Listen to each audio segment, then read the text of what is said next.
As we all know, the reality is that it costs a lot more money to deliver services in rural areas, and if we are to truly level up the whole country, we need to deal with the funding imbalance.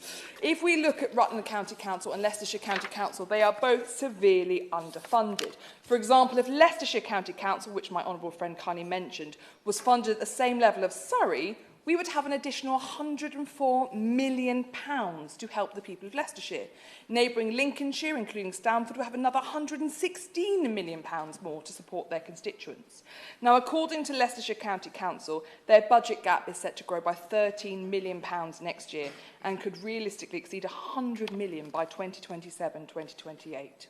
Now, beyond council tax, the East Midlands is also receives the lowest levels of public investment of any UK region.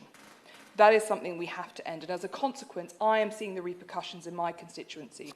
Leicestershire County Council have decided to pull out of the next stage of a bypass. We will have, in effect, half a bypass. Now, I would have argued that the County Council, if they built the north and the south, when I'd secured the government from the money from government to build the entire thing, we would not be in this position. However, due to the fiscal situation they find themselves in, we are now going to have just that half. Now, Rutland County Council has been an effective unitary authority for many years, and we are very proud of our independence. Indeed, your predecessor visited our county on this exact topic on my invitation. Another invitation will follow. And he found us to be one of the fiscally most responsible and effective councils when we were under Conservative leadership. However, we are required to raise a shocking 80% of our revenue through taxation, where, as we know, the national average is just over 60%. That means for a council tax property and Band D tax property in Rutland, hold on to your hats, ladies and gentlemen, you paid £2,365. That is the highest in the country, despite us being in the bottom 10% for social mobility in our country. So what does that mean? We receive £331 less government funding per household than other councils. We have the highest council tax in the country, and we have some of the worst social mobility. However, the Minister will be pleased that I have not just come here to tell him he must fix it, I have come with a solution. Yes, sir.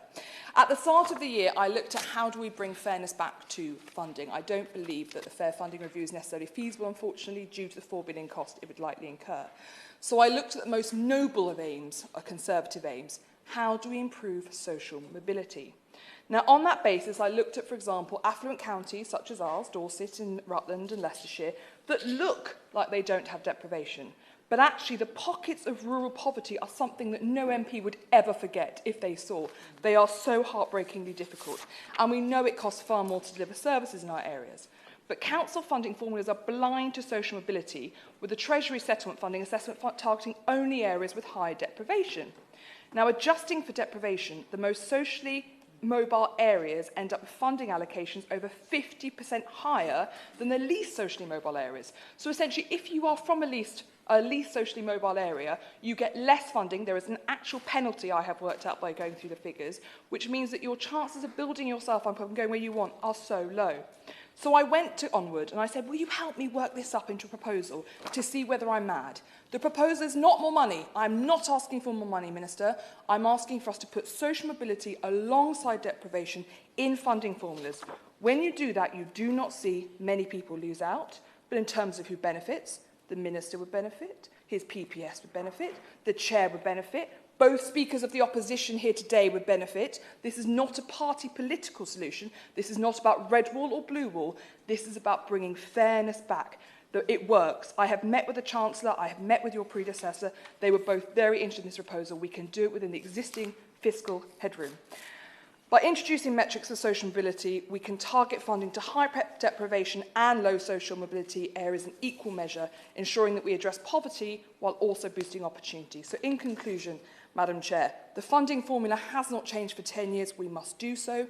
Will the Minister kindly meet with me and look at our report, which I believe would fundamentally change this? And just to repeat for those listening from the Treasury, I'm not asking for more money. I'm just asking for fairness, and I'm bringing a solution to do so that will help Rutland and Melton and indeed so many around the country. Thank you.